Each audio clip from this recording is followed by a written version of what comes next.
Halo rekan-rekan aparatur sipil negara di seluruh Indonesia. Pernah kebayang nggak sih gimana caranya kita bisa bikin pelayanan publik jadi jauh lebih cerdas dan responsif? Nah, kuncinya itu ada di AI atau kecerdasan buatan. Dalam beberapa menit ke depan, kita akan bedah bareng-bareng apa aja sih teknologi inti yang jadi pondasinya. Anggap aja ini kayak kita lagi nyusun balok-balok bangunan buat masa depan birokrasi kita yang lebih canggih. Pertanyaannya sekarang, itu bukan lagi apakah kita perlu AI, tapi lebih ke gimana cara kita memulainya dengan benar dan efektif. Jadi, siapkah Anda jadi motor penggerak transformasi ini di instansi masing-masing? Yuk kita mulai bedah komponennya satu persatu. Oke, kita mulai dari yang paling dasar ya. Bayangin aja AI itu kayak mobil balap super canggih. Nah, mobil secanggih apapun pasti butuh dua hal utama. Bahan bakar yang berkualitas dan tentu saja mesin yang super kuat. Di dunia AI, bahan bakarnya itu kita sebut big data dan mesinnya adalah cloud computing. Jadi, apa sih big data itu? Inilah bahan bakar kita. Coba bayangkan, jutaan data yang kita kelola setiap hari. Mulai dari data kependudukan, perizinan, data lalu lintas, sampai aspirasi warga di media sosial. Semua ini itu ibarat emas mentah yang bisa kita olah. Data inilah yang kita umpankan ke AI biar dia pinter, biar dia bisa mengenali pola, dan akhirnya bantu kita bikin kebijakan yang jauh lebih tepat sasaran. Nah, di sini kelihatan banget bedanya. Dulu, kita mungkin cuma ngandelin data sensus tahunan atau laporan-laporan yang statis. Kaku kan? Sekarang, dengan big data, kita bisa lihat data pergerakan masyarakat secara real-time buat ngatur transportasi publik. Atau kita bisa analisis sentimen warga dari media sosial buat bikin kebijakan yang lebih didengar.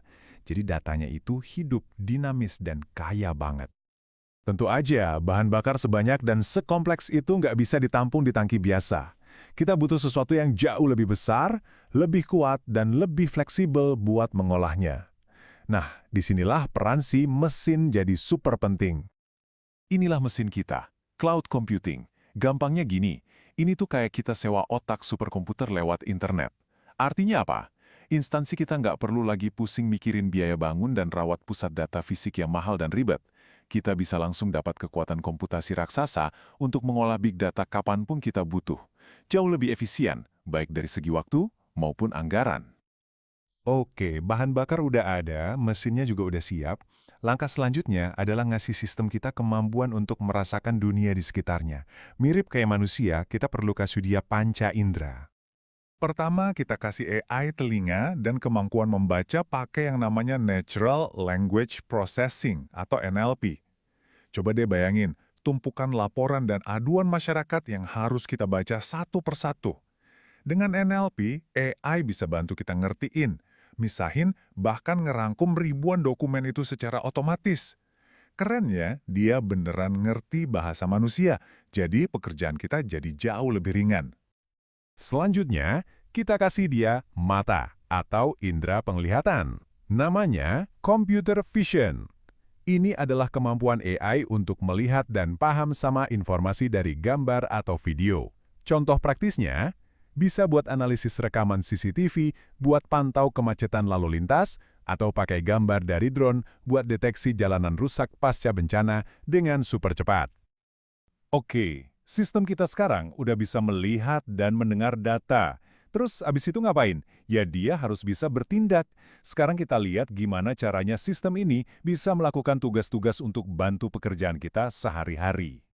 Kenalan sama Robotic Process Automation atau RPA. Eits, ini bukan robot fisik ya, tapi asisten digital di komputer kita. Ingat nggak pekerjaan administratif yang repetitif dan jujur aja agak membosankan? Kayak input data atau bikin laporan rutin? Nah, RPA bisa kita suruh buat ngerjain itu semua. Dia bisa kerja 24 jam sehari, 7 hari seminggu. Tanpa lelah, tanpa salah. Jadi, waktu kita yang berharga bisa dipakai untuk hal-hal yang lebih strategis. Nah, untuk aksi di dunia nyata, kita punya Internet of Things atau IoT. Ini adalah jaringan sensor-sensor pintar di dunia fisik. Contohnya, sensor ketinggian air di sungai, sensor kualitas udara di kota, atau lampu jalan pintar. Data dari sensor-sensor ini dikirim langsung ke sistem AI yang kemudian bisa otomatis ngambil tindakan. Misalnya langsung nyalain sirine peringatan banjir kalau air sungai meluap. Keren kan? Nah, ini bagian terpentingnya. Semua teknologi yang kita bahas tadi itu bukan jagoan yang kerja sendirian. Kekuatan sesungguhnya baru muncul pas mereka semua kerja bareng, saling terhubung, dan membentuk sebuah ekosistem cerdas untuk pelayanan publik. Yuk kita rangkum cepat, kita punya big data sebagai bahan bakarnya, cloud computing sebagai mesinnya yang super kuat, lalu ada NLP dan computer vision sebagai indranya, dan terakhir, RPA serta IoT sebagai tangan dan kaki yang melakukan aksi, baik di dunia digital maupun di dunia fisik. Inilah 6 blok bangunan dasar untuk ekosistem AI kita. Dan yang paling penting untuk kita ingat sebagai ASN, semua teknologi canggih ini tujuannya bukan untuk menggantikan peran kita. Sama sekali bukan. Justru sebaliknya.